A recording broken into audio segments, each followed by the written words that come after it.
It's time to talk about Kardashian family blood rituals because they're very fond of them.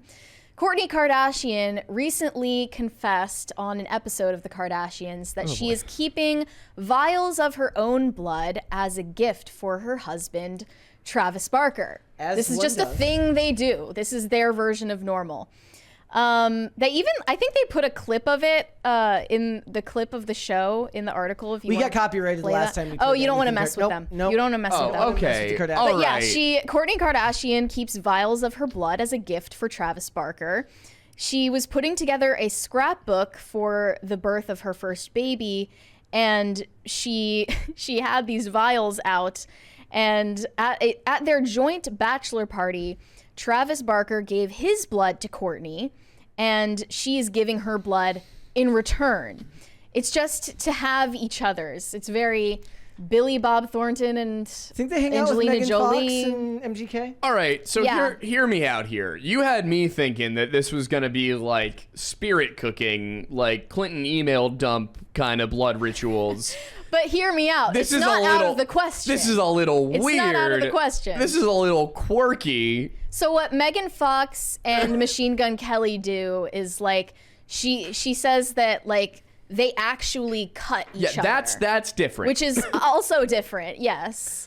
And it's like for energy transference or some voodoo thing. See, that's the thing is like if it's that's weird. That's a blood ritual. This is just a little like, kind of emo of them, but I still think of it as a ritual. If somebody told you in 2007 that they had just done this with their partner, would you guffaw? Would you balk at it? Would you be surprised? Well, she'd be 7 years old. Right, that's a good point. So. In 2007, if somebody... What are you implying? Okay, look, let the adults talk here. Wow. If Andy Biersack from Black Veil Brides... You're not that much older than her. I know, that's why I like doing it. No, you're literally the same age as my girlfriend. By that age, like I'm the only adult here then. I know, but my point is, let's Andy Biersack, you know who he is, right? Okay. Black Veil Brides. He walks up to you, he's got the long, straightened black hair, the black leather jacket, the knuckles, like the spikes and everything. And he walks up and he says... so me and my girlfriend, we swapped blood vials. I wear hers on my belt, and she wears mine around her neck. It goes hard. Would you be surprised by this? Manson was a thing in the late 90s. This wouldn't be that weird to me.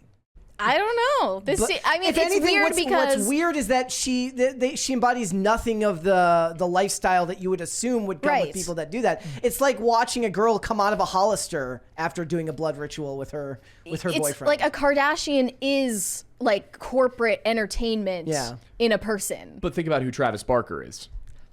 Is Blink-182 giving Manson vibes? I don't know. Tattoos, I don't know, man. No, but he does work. He does work very heavily in the emo industry. Ever since the Kardashians were attracted to white men again, it's just been getting more. It's getting too weird for me. And she actually has a history of this. She's also claiming she wants to pack a vial of Travis Barker's blood in her hospital bag for when she gives birth. Why? That also sounds like it's ritualistic to me, like some kind of... What's the reasoning? Did she give a reasoning for that? Well, let's see. This says Kourtney wants to bring a little piece of Travis Barker to the hospital when she gives birth.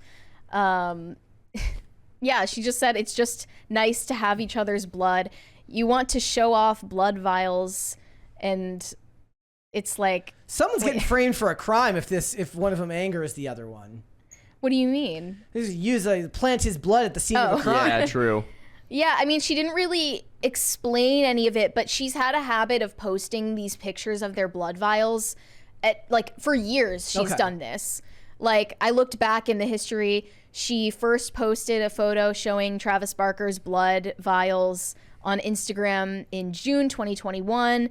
She did it again in September 2021. No explanation.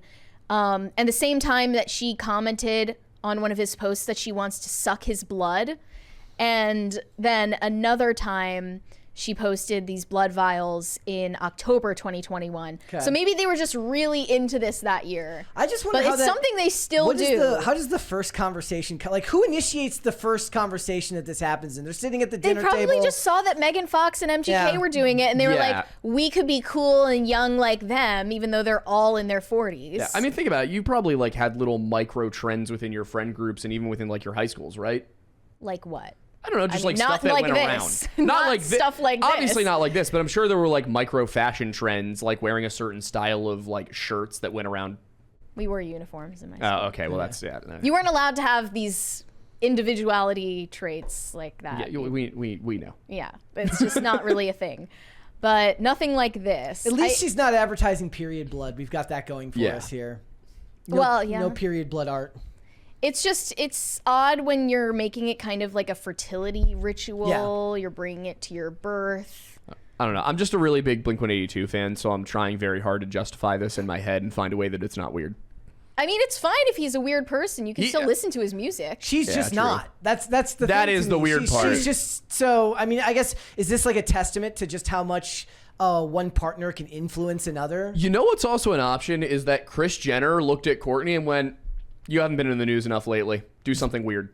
Yeah, Like, she's the ultimate momager. Think about this. This is a thing that's weird enough to make the news, but also innocuous Very enough that safe. it doesn't make them look bad. Yeah. I just don't think that this is a testament to like micro trends or PR. I think it's a testament to the mainstreaming of witchcraft little by little, because obviously you can't just start with like sacrificing goats. You have to do this incrementally to make people normalize it in their minds. And it's just But I mean, interesting Wicca- enough. It's just interesting enough to influence like one episode of the Kardashians and then never get mentioned. like, ooh, how quirky. Yes. But I would think if it were about normalizing something like witchcraft, I'd think we'd be seeing a lot of movies about Wicca and things similar to it where it's Don't we? presented as not really. I mean, think about I mean, that's literally every horror movie. the one now. I can, but it's never portrayed as being like a good thing. Witchcraft is always the bad thing. Like the only thing I can think of where Wicca is good, deliberately, that like comes to my mind is the Hex Girls movie from Scooby Doo. Like they're Wiccans and they're the good guys. Like somebody says Charmed, The Craft, Buffy. Okay, yeah. Well, the craft witchcraft isn't Yeah, necessarily good. In Buffy, it's used to fight vampires. correct. Charmed is I've never seen- I would seen give you Charmed. Charmed. I would give you Charmed on that one. Yeah. Love Buffy. I mean, look at it. Doesn't have to be in movies or TV. Look at Witch Talk.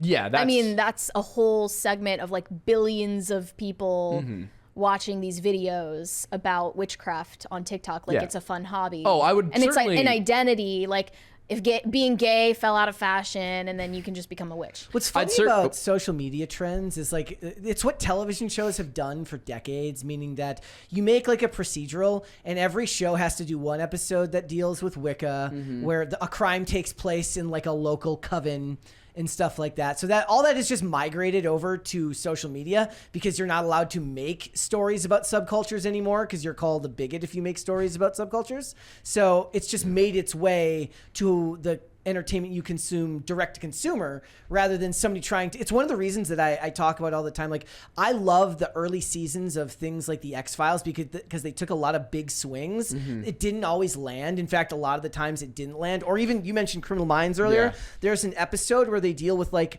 a Romani family that ritualistically commits murder, and all the reviews are just absolute obliterations of how racist and awful the story is. And I'm like, okay. First of all, they say that it's a family that's perverted the culture, so they actually try to get you away from that notion to begin with. But when you're boxed in, and this writer didn't have to know anything about it beforehand, but they, in good faith, went and did as much research as they could within the time frame to make an episode of TV, 7 to 10 days by the time the thing is done. And they tried. And to the average person, they're looking at this as just like, look, I don't know anything about this culture, but this story was interesting. You're not really allowed to do that anymore. I think you have a lot of problems with low media literacy where you have people who are not media literate who then go and make a big stink about something like that, where it's like, yeah, they were trying to present the middle ground, the nuance, and say they did it with it's one of the first 2 seasons because Gideon's in it. There's an episode where they're interrogating a terrorist, and it's think about when this is. It's 2005, 2006. And it's they in actually, Gitmo. They make some excuses for Islam in that Yeah, episode. like in my opinion, they were a little bit like too willing to make excuses. Hollywood always was. They love that. Yeah. So, but what they do is they go in and they're like, you are. But he's still the bad guy. Yeah, he is still the bad guy, and they're saying, like you're the bad guy, and your extremism in your religion is why you're the bad guy. But then they also try and target him, and they're like, but you're not actually adequately representing your religion. You're being too violent. You're not a good example of this. But they did a really good job of all that nuance. But now it's just like, somebody takes a 3-second clip, posts it on TikTok, and decides to make an entire diatribe about how it's problematic. And suddenly you're not allowed to make jokes anymore. You're not allowed to have nuanced stories anymore. It's like you don't teach people that something is bad by teaching them that it's black and white. You show them the two arguments, and then you show them why the evidence suggests it is a certain way. Yeah, that episode was really, really good too. That was a great episode. First 5 seasons of that show are must-watch TV. Okay, you're saying positive depictions of witchcraft in movies and TV. I think I remember Shane Cashman has his own theory that Mary Poppins is a witch. Ah, yes. And it's actually like promoting witchcraft. I mean, I don't know how far he got into that theory, but yes, like he thinks Mary Poppins is a witch. What is it? A lot of the police procedurals do episodes where something in a coven happens in the, because it's you can see the pitch for that. Yeah. Like the pitch is really easy. Like, oh, and then a witch is murdered, and her coven are all suspects. Like, I think that climate propaganda is becoming sort of supernatural and religious in nature, like pagan ideas about conserving the energy of nature and how like humanity is actually subservient to nature, and that's been spreading through climate propaganda. Yep. And it also has its own, it has its own eschatology because of the climate crisis and like world boiling and things like that, like all of these catastrophes. Yeah. And it's unfalsifiable. That are unfalsifiable, and you have the expert texts and everything. So I think that's actually where witchcraft is spreading the most, but that's just a pet theory of mine. I honestly, I think part of the reason we're seeing the rise in the the witch talk kind of thing too is that witch talk. Because I don't remember witchcraft really being a thing. Maybe it's that I was too young. Maybe it's that social media just wasn't there yet. But I do remember, witchcraft wasn't like a huge thing when we were kids. Like witches and wizards were Harry Potter. And then as I've gotten older, definitely the last half decade, a lot more of this witch talk kind of stuff, witchcraft being brought into the mainstream. I don't necessarily feel like it's been by Hollywood, but definitely on social media, people are getting more and more used to it. I think it's because, think about when the shift away from religion started to happen. It was the 90s. And then within 15 to 20 years, suddenly you've got people people who would likely otherwise be atheists, embracing paganism, witchcraft, Wicca, whatever it is. I think it's largely because they're probably feeling that hole for something inside them. And they're going, all right, well, what's something that I can believe in that doesn't require me to throw aside other things I believe in? And witchcraft is something paganism is something that's so nebulous, so broad, that you can, and so generally unknown, that you can reasonably say, I'm a pagan, and not have beliefs that match other pagans. Yeah. Now, that's not all pagans. There are pagans who take their religion seriously, and they use the material we have from that time period to try and be as close as possible. But in what I see, the vast majority of people, they're just doing it for the vibes. It's like Satanists who actually are just atheists. Yeah. They do an episode of Criminal Minds where a guy is they think he's a Satanist, and it ends up being like the local football captain. We got a 20 from Luscious Lucian. He said the Vampire Diaries, the originals, and True Blood all show witch stuff. I don't know what context it's usually, so with those, at least with Vampire Diaries, I think it's there's like the witches, the werewolves, and the vampires, and they're like being competing human families. Remember when I said Bitten, the really bad show Bitten, starring Laura Vandervoort? But I haven't watched Vampire Diaries, but I've been told that True Blood is one of those shows that I need to watch, but I just have never gotten around to it. Well, someone should tell 45-year-old Kourtney that vampires aren't trendy anymore. There you go.